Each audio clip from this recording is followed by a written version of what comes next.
Hello, I'm Carl Harvey and welcome to The Big Life. I'm genuinely so excited today because, as you can see, my special guest is one of my mentors, one of my heroes, the amazing one and only Bob Proctor, star of The Secret, best-selling author of You Were Born Rich, and an incredible teacher who's had a profound impact on my life. Bob, thanks so much for joining us. Good to be here, Carl. Good, mate. Good. Well, look, I want to jump right in because I want to provide as much value for people as possible. And one of the things we're going to talk about today is what you call the 11 forgotten laws. I've studied these over the past few years. It's had a profound impact on my understanding of how to create and attract what I want in my life. So my first question to you is, Bob, you were obviously famous, or became even more famous, for appearing in The Secret, which taught everyone about the law of attraction. Is it fair to say that the law of attraction is an oversimplified way of creating what you want? Is it just one piece of the puzzle? How do you view the law of attraction? Well, the law of attraction is always working. The law of attraction is a secondary law. The primary law is the law of vibration. The law of vibration decrees everything moves, nothing rests. We literally live in an ocean of motion. And so it's the vibration you're in that dictates what you're going to attract. See, the law of vibration, each level of vibration is a frequency. We are broadcasting and receiving and sending on a frequency right now. We're on a specific frequency. Now, everything operates on frequencies. Your hair is energy. We call it hair because of the speed it's vibrating at. We've got glass. Here's a glass bottle, a Perrier bottle. That's glass because of the speed it's vibrating at. It used to be sand. And we took the sand, which is energy, we altered the vibratory rate of the sand, or the energy that we called sand, and then we don't call it sand anymore. Now we call it glass. If you take water and boil it, call it water because of the speed the energy is vibrating at. When you boil it, you call it steam. And if you keep boiling it, then it goes to air, ether, or gas. Energy vibrates. Your body is a mass of energy. Now, your brain is an electronic switching station. When you think, you activate brain cells. And as you activate those brain cells, you either activate them in a positive or a negative vibration, because there's a positive and negative pole in every cell in your brain. And that's decreed by another law called the law of polarity. Polarity decrees everything as an opposite. But when you activate the brain cells, you set up a vibration in your body. You alter the vibratory rate of your body. So you're putting yourself, your mind and body, on a specific frequency. Then the only thing you can attract to you is that which vibrates on that frequency. The good that we desire is already here. All science and all theology teach us nothing is created or destroyed. So it's already here, if not in one state, in another. And we've got to get into the harmony with the good we desire. Most people talk about what they don't want. So they start attracting it. And they spend their whole life attracting what they don't want. Periodically, they get into harmony with what they do want, and then they think they're lucky. There's no such thing as luck. Voltaire said we invented the word luck to express the known effect of unknown causes. Now, as a person starts to study these laws, they start to understand them. And the only way to develop understanding is through study. There is no other way. So you've got to study to understand. You've got to study the laws. Now, they don't teach this in school. You don't get it at home. So if you don't get it on your own, you don't get it. And if you don't get it, you just go along with whatever you're programmed to get. And most people are programmed to get what they don't want. Yeah, absolutely. And that's an incredible introductory explanation. Is it as simple as that if I'm in a higher vibration, if I'm in fact, let me ask you, how do I raise my vibration so that I am aligned with things like abundance, making a great living, doing what I love, having freedom and and passion. How do I get in alignment with these higher vibrations? Well, first of all, you have to understand the laws. And when you understand them, then you'll understand how to raise your level of vibration. You keep expanding your mind. And the more you expand your mind, the more you attract. You can tell what a person's thinking by looking at their life. If a person has trouble and they're talking about trouble all the time, that's what they're going to attract. When you talk about raising your level of vibration, what you're really talking about is expanding your level of awareness. You've got to become aware of who you are and how you relate to this universe that we're a part of. And if you don't gain that understanding, you're going to stay where you are. It's that simple. So what would you advise if someone's watching this and they have a clear goal, say they want to attract more money or they want to get a different job or whatever their goal may be, they've got an idea of what they want. What's the first thing that they should do, or the first things that they should do in order to become more in alignment with that and to start attracting it towards them? They should write it out in the present tense, exactly what they want, make a written description. See, when you write, writing causes thinking. But you don't write it that you're going to get it in the future. There isn't any future. There isn't any past. All we ever have is right now.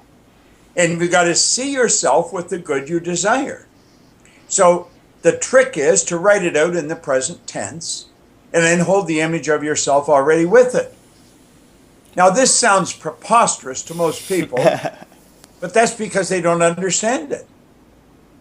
Goethe, the German philosopher, who really shaped the thinking for the Western world to a large degree, he said, before you can do something, you first must be something. It has to happen inside before it happens outside. So we've got to see ourselves already there. You don't see it happening in the future. You see it manifesting in the future. It starts out as an idea. And then you get emotionally involved with the idea. And you stay emotionally involved with the idea, so you stay in the vibration that you have to be in to attract the good you have to attract. You'll attract everything that you need. If it's money you need, you'll attract it. If it's other people, you'll attract them. If it's a book or an idea, you'll attract it. You're going to attract whatever is required for the manifestation of your idea. And are you talking about creative visualization there, the idea of seeing what you want as it's manifesting and feeling the emotions that, so for example, if you desire more money or making a great living doing what you love, I know it's the number one goal of this community, of this audience. If you see yourself getting paid, doing work that you love and get that over and over and get that emotional charge as if it's already happening, is that the best way to move forward? Well, it's certainly one way to move forward. See, you have to understand, money is a reward that we receive for service that we render. If a person just sits and imagines himself with a lot of money, they'll usually take them to a place where stuff like that happens. They're out of their mind. Money has to be earned. The only people that make money are either in the mint or in jail or on their way. Everybody else has to earn it. So you have to ask, how do you earn it? That's governed by the law. It's governed by a law of compensation. And the law of compensation clearly states the amount of money you earn is in direct ratio to the need for what you do. Your ability to do it, the difficulty there is in replacing you. Now, you see, I earn a lot of money, and I can earn more money. I earn a lot of money because the service I render is required everywhere in the world. I teach people how to understand themselves, how to get in line with the laws of the universe, and that's when they start to win. Now, I've been studying this for 50 years, and I kept working every day at getting better at it. I'm not good at it by accident. I'm good at it by design. You know? I do. Well, I mean, I've studied all of your, as much of your work as I can get my hands on, and I absolutely agree with you. What motivates you now? Because you come alive when you teach this. Are you motivated by money, or do you just love teaching this because it's kind of aligned with your purpose? How do you see that? Well, it's aligned with my purpose, but I started winning and I didn't know why I was winning. Okay. I went from earning 4,000 to over $1 million in a year, and I didn't really understand what I was doing. Wow. So I made up my mind I was going to find out. It took me 9.5 years to figure out what I had actually done. Now, when I did figure it out, I found out something pretty interesting. I found that most very successful people cannot articulate on why they're very successful. They'll say they're lucky, or they thank God, or they act as if there's some emotional or capricious God that reached out and said, I think we'll let him win now. That doesn't happen that way. They were in harmony with the law. They were working in harmony with the law, and that's how they started to win. They just didn't understand what they're doing. You don't have to understand it if you're doing it. And there's every now and then somebody will come along like I did, and they'll do what they have to do. They're in harmony with the law. They just don't understand what they're doing. I go into large corporations, and the corporations don't know why their stars are stars. They do not understand why their top people are doing what they're doing. I just see, when we see somebody that's doing very well, we'll generally say, well, they're really smart. Well, that's not necessarily true.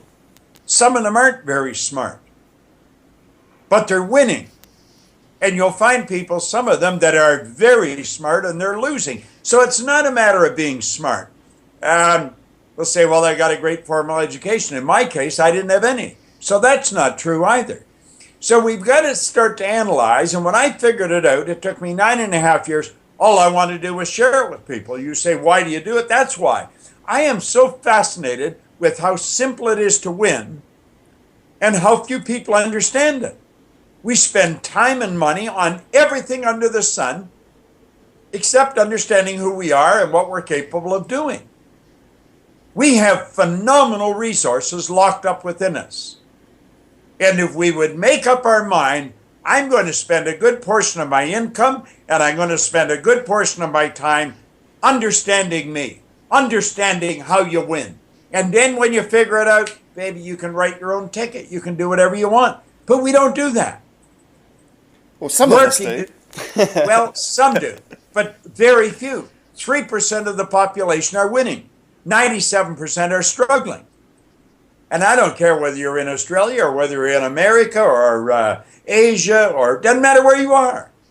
It works everywhere. That's why The Secret was such a phenomenal success. It went into every language. And that is because this works in every language. It has nothing to do with culture. It has to do with understanding. You cut through culture. Culture's nothing but group habit. It's the way you dress, the way you talk, the way you walk, it's the food you eat. When you get past that, we're all the same. We're spiritual beings living in physical bodies, and we've been gifted with an intellect. And when we learn how to use that intellect properly and tap in to the fourth dimension, that's beyond the third dimension, that's when we start getting the information we need to do the things we want to do. Well, tell me a little bit about that. How do you see what is this fourth dimension and how do you tap into it? Well, there's only science and theology. They're the only two places you can go to find out anything about yourself. Both of them clearly indicate that all the knowledge there ever was or ever will be is 100% evenly present in all places at the same time. Both of these, science and theology, tell you that all the power there ever was or ever will be is 100% evenly present in all places at the same time.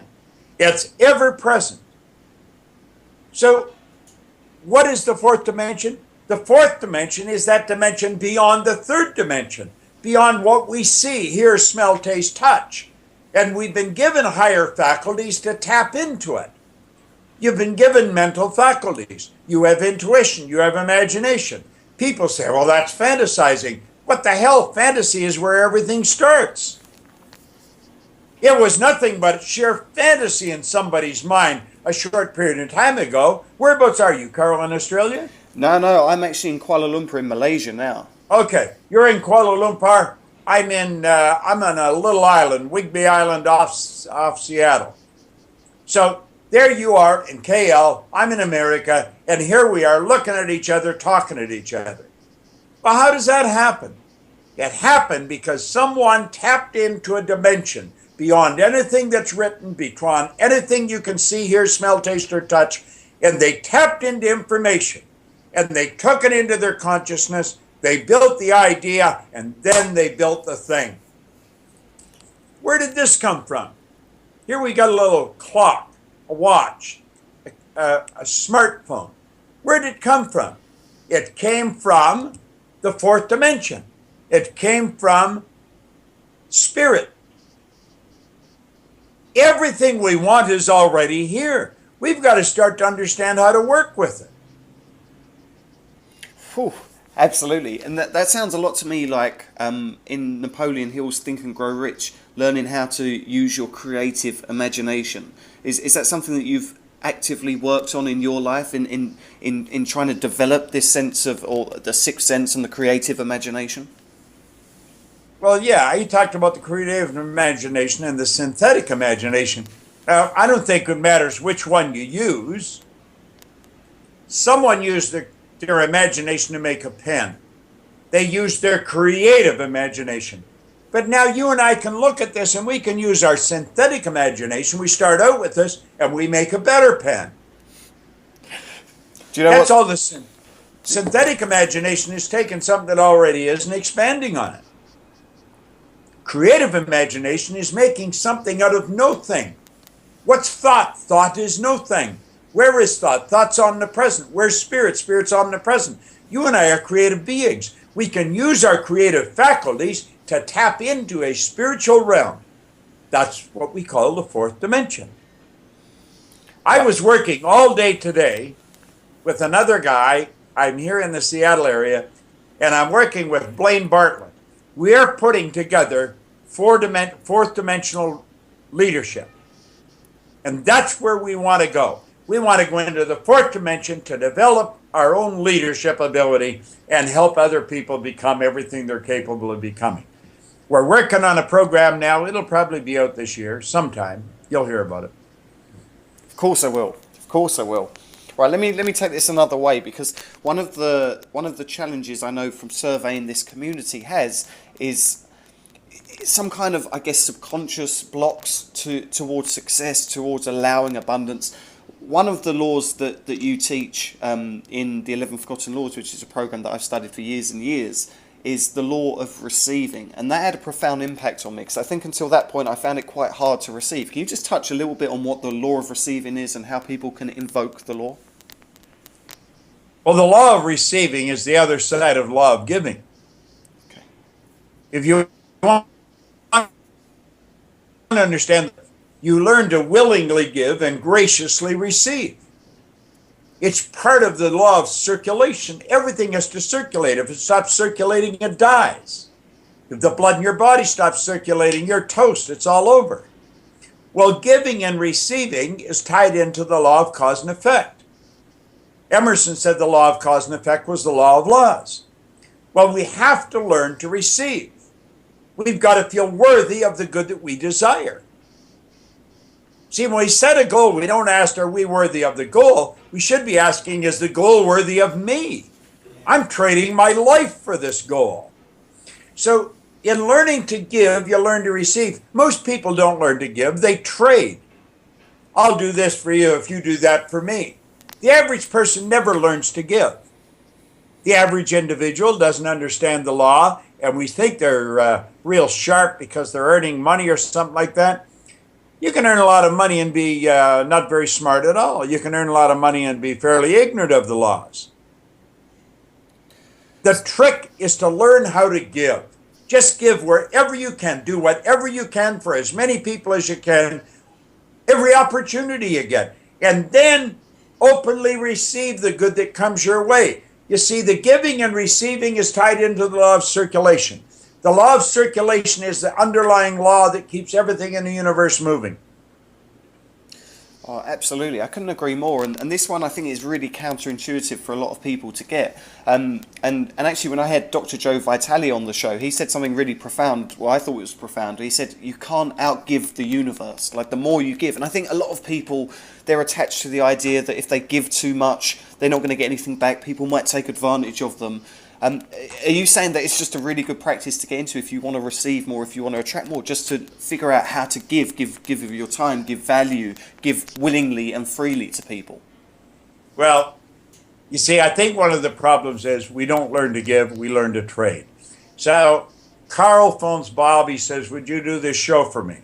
Okay, so I look and I think, well, I could do it here. So I said, okay, I'll do it. All right. Now, I'm thinking, later on, I'll get Carl to do something for me. You may never be able to do something for me. Seriously, you may never be able to. But if you don't, somebody will. I cannot give and not receive. You see, you're an expression of the universe. Our problem is we start to dictate where our good's going to come from. That's a dumb game. The universe doesn't state where your good's coming from. Most people receive their good through the keyhole. You ought to open the doors and the windows and receive it from wherever it's coming from. If you have an opportunity to do something, to give somebody, give to them. They may never be able to give to you, but you will get it back. It comes back. It must, because that's the law. Yeah, I think it was Zig Ziglar who used to say, if you help enough people to get what they want, then you're going to get what you want. And I really like that idea. You touched on something really powerful there, Bob, as well, in that in most people just they're creating through a keyhole, so to speak. I've found through my own experience that the less attached I am to how something will show up in my life, the easier it is for it to manifest. I used to be almost like a micromanager trying to say, oh, well, you know, I want to earn X amount more money, so it has to come through this avenue because this is my job, or something like that. And as soon as I learned to let that go and just focus on what I want, I seem to, you know, the stuff comes from the craziest synchronous circumstances. Is that something that you've found? You focus on what you want and not how you're going to get it? That's exactly how it works. As a matter of fact, I don't know as you ever know how you got it. Now think about this for a moment. You think you know. First of all, you won't know how you're going to get something until after the fact. And you reflect back. But you're going to have something major happen, and you reflect back on how it happened. There's going to be all kinds of things that you miss. There's serendipitous little things happen that you're not even aware of. Let's suppose you're working on a great big challenge. You're trying to figure it out, and you just can't figure it out. And you're wrestling with it. And this is a key problem that you've got. And you take a break and you go shopping or something. And you're in a supermarket and you're waiting to take a big buggy full of groceries through a counter and pay for them. And there's a little kid with his mother, and the little kid's running with their buggy, and wham, they smack right into yours. And you look and you try and figure, what the heck was that? And when you went to take a look, all of a sudden your eyes hit the headline on some little rag tabloid that's in a rack, and something on there, bang, it triggers something in your mind, and you solve your problem. You just want to leave the groceries sitting there and go home and work on your situation.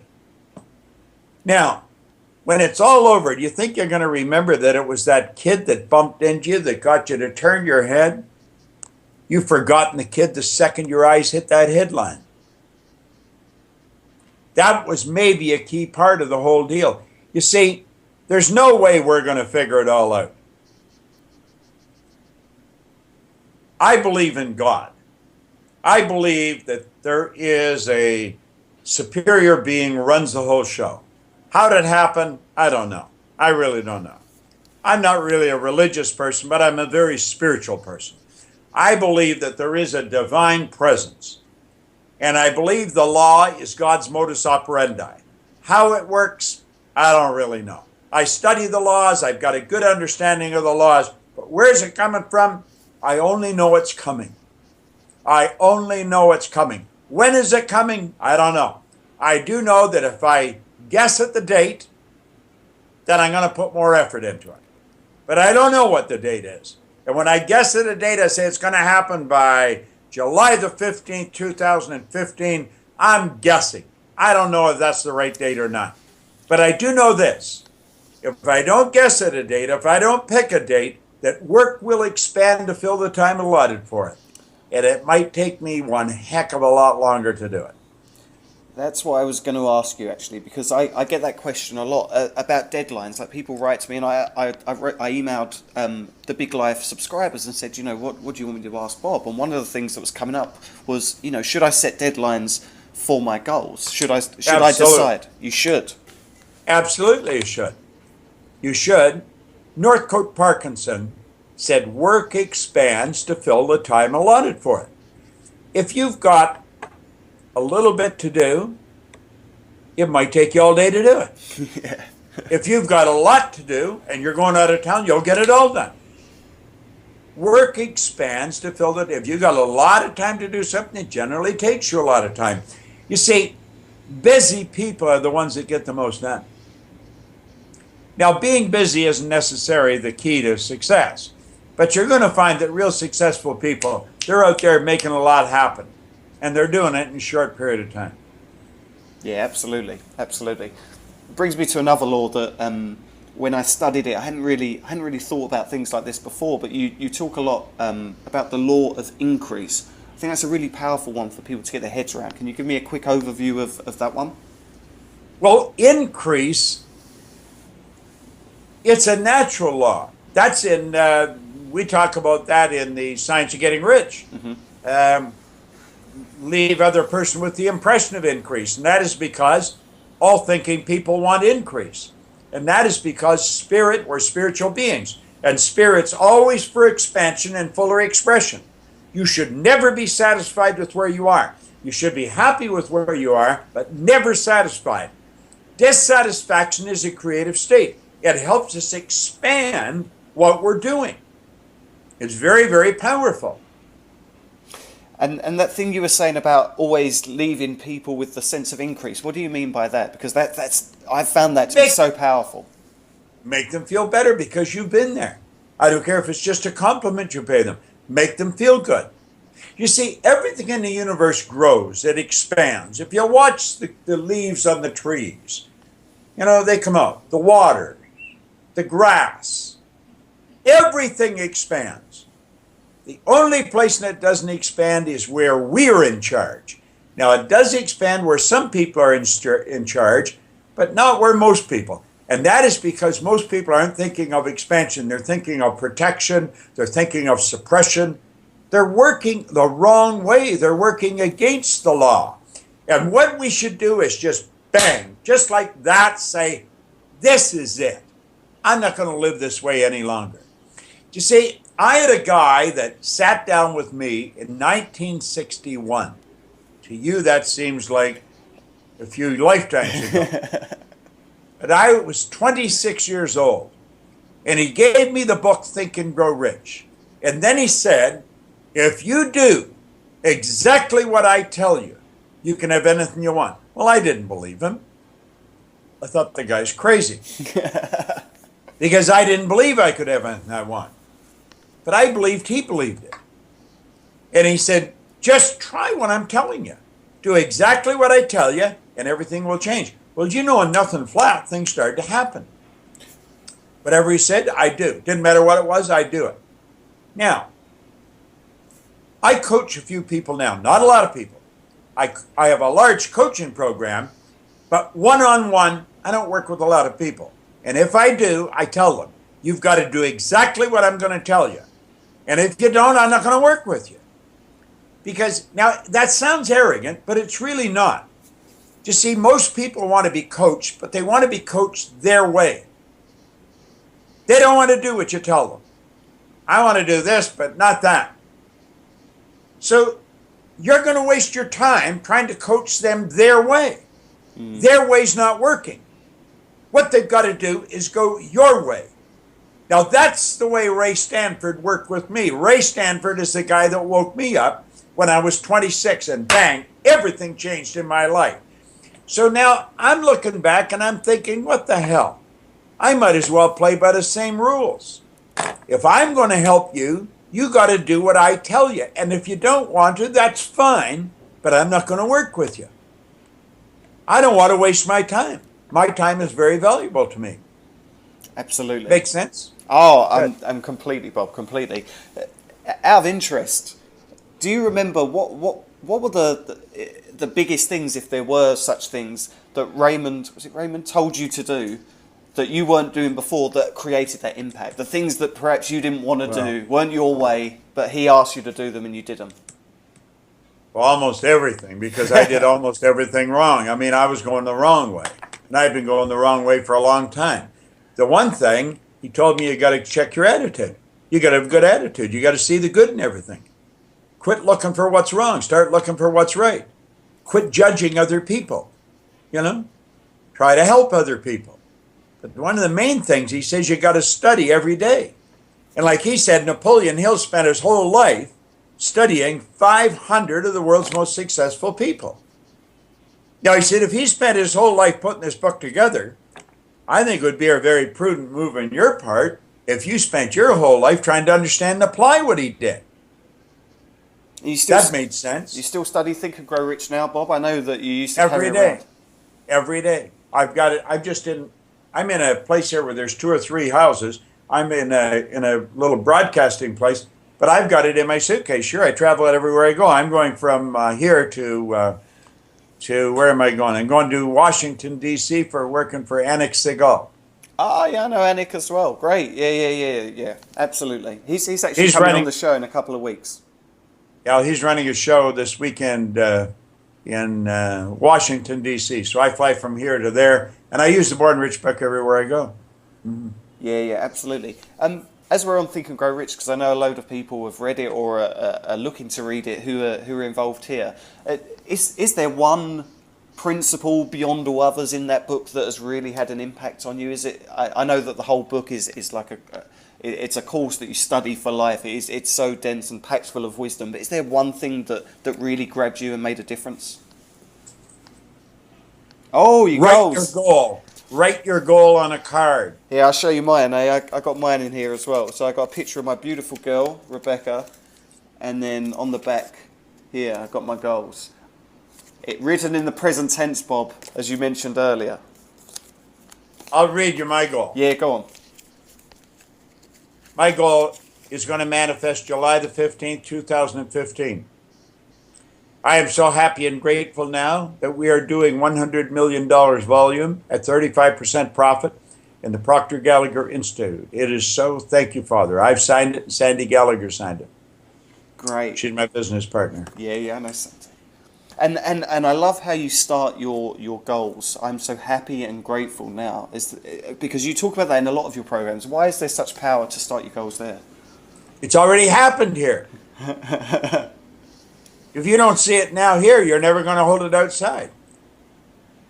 And do you ever struggle to drum up the emotion for that? Because something that I've found is that, I'll get excited about a goal, I'll write it down, I'm so happy and grateful now that whatever. But then when I read it, I don't feel that emotional charge. Is that something that I just have to personally work on, or do you think I'm going after the wrong goal, perhaps?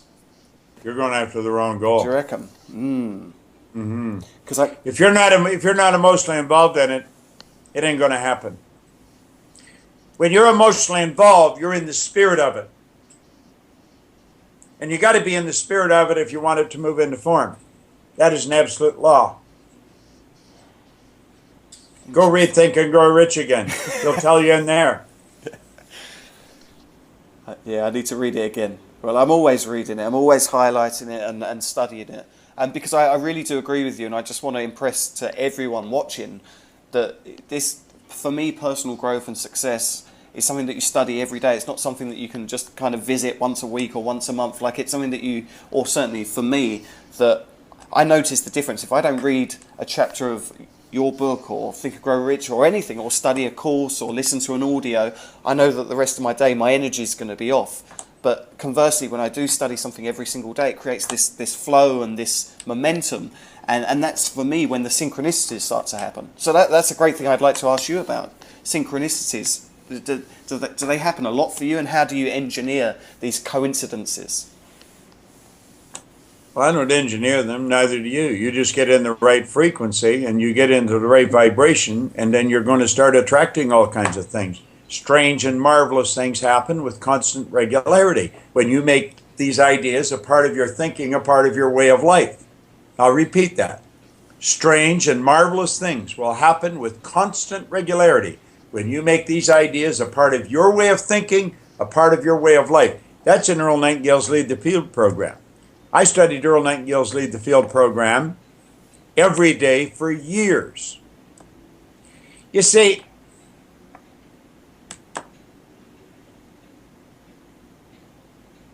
if you have to think about your goal, you got the wrong goal. Your goal should be something that you're in love with. Are you in love with the person? Yeah.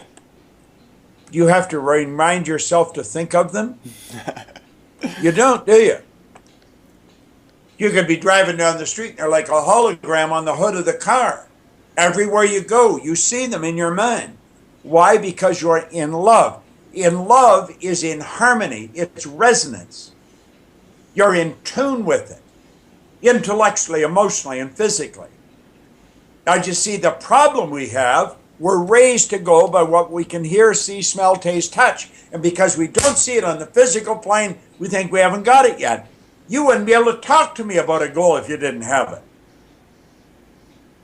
You communicate on the conscious level through words, gestures, and writing. Well, if I've got an idea here, I can share that idea with you through words, gestures, and writing. If I'm emotionally involved with the idea, I can share it with you heart to heart, because that's the heart. And I share it heart to heart through vibration. You'll be able to pick up my feeling. I don't have to try and get enthusiastic about it. I am enthusiastic about it. I'm in love with the idea. And because I am, I attract all kinds of wonderful things. I'll tell you what to do. Go on. You watch what we do. Watch the Proctor Gallagher Institute. We are putting out new stuff. It's going to be powerful, and it's going to be all over the world. We are going to be breaking all kinds of records in this industry. And that is because we are in harmony with the law. We have a phenomenal team of people, and they're all focused on one thing. And it's going to happen physically, just like it's happened mentally. Wow. Just feeling your power and your belief and your certainty. I mean, do you believe in the power of expectation? I think that's something taught in like the silver courses or somewhere like that, that if you have a desire for something and you believe it will happen and then you expect it will happen, that seems to create that attraction. Or do you feel differently about that? You just said the key just a second ago. It creates the attraction. The law of expectation invokes the law of attraction. Whatever you expect, you're going to attract. You want to make damn sure you expect what you want.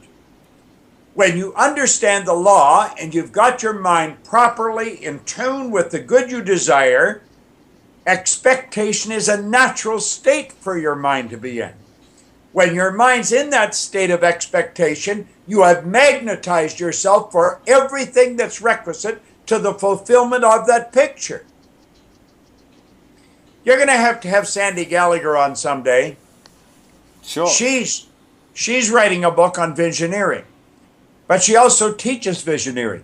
She's better at it than anybody I know.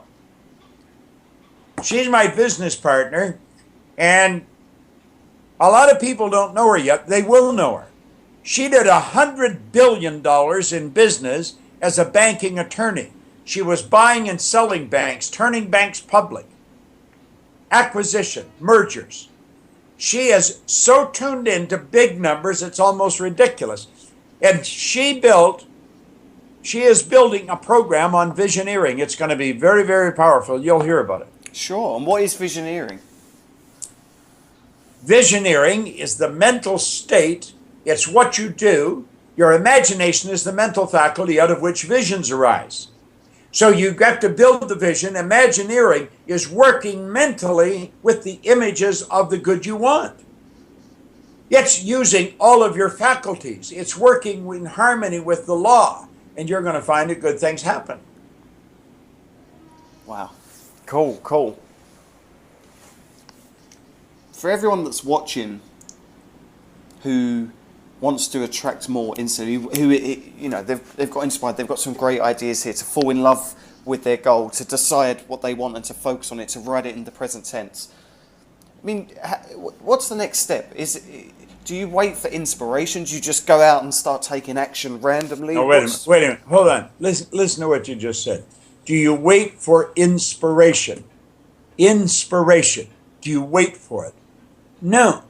You inspire yourself. You get in spirit. Inspiration. You get in spirit. Do you wait to eat? No. You eat. You sit looking at the food.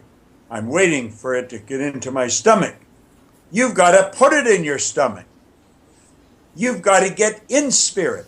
And when you get in spirit, then you're inspired. You've got to understand, you've got to get in the spirit of the good that you desire. The good that you desire is already here. You've got to get in harmony with it. This is no accident. This isn't some Pollyanna. This isn't some funny philosophy. This is the absolute law of your being. It's going to get dark tonight in Kuala Lumpur, just as sure as you're sitting in that chair. It's going to get dark just as sure as I'm sitting here. It gets dark every night. The tide goes out. The tide comes in. That is an absolute law. It doesn't just happen sometime. Winter never follows winter. We've got to understand these are laws. This is the exact way things happen. We are creative beings. We are the highest form of creation on the planet. We've got to understand the faculties that we've got and how to use them. And our problem is, as a people, we don't. Now, I think what you're doing is really good work. You're helping a lot of people become aware of something. And because you're helping a lot of people, you're going to get a lot of reward.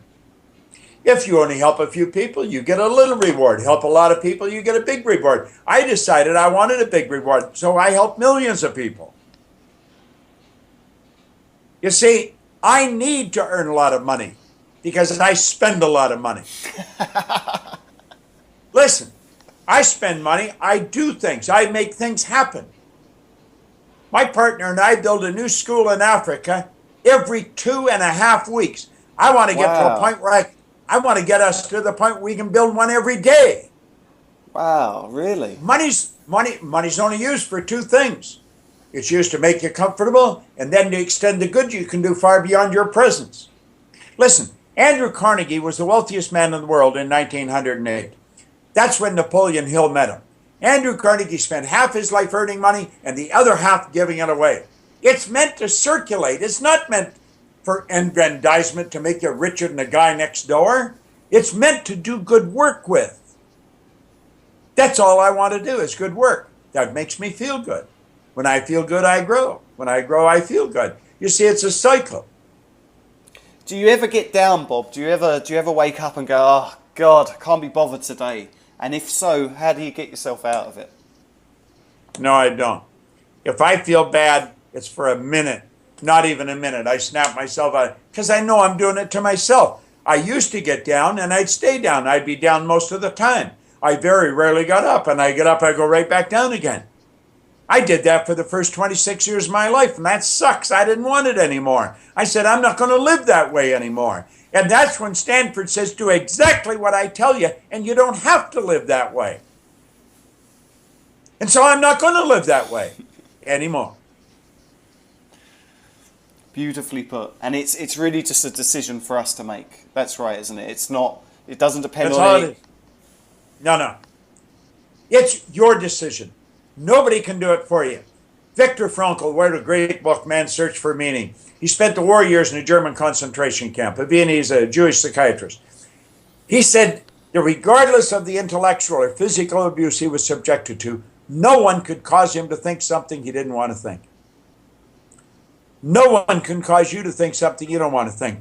And thinking is where your attitude starts. Your attitude is your thoughts, your feelings, and your action. It's the composite of all of them put together.